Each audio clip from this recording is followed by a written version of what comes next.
Sabi ni Father Gabriel Amort, Chief Exorcist ng Rome, kada Hail Mary, parang minamartilyo ang ulo ni Satanas sa ulo. No? Kung lahat daw ng Kristiyano, alam ang kapangyarihan ng rosary, katapusan ko na. Sabi niya. Okay? At ang sobrang sakit daw para sa mga diablo, more than the pains of hell, more than the flames of hell, apoy na, masakit pa sa apoy ng impyerno, ay ang tingin lang ni Maria. Ang tingin pa lang ni Maria, sakit na para sa kanila. The gaze of that woman.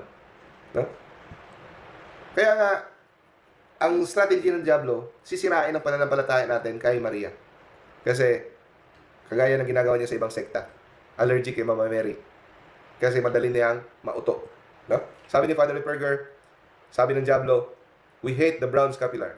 Kaya, tanto talaga brain scapular. No? Kasi, lahat ng tao na mamatay na wear ang brown scapular, nakaka-eskapo sa amin, hindi namin nahahawakan. Because it is a constant reminder that Mary protects them.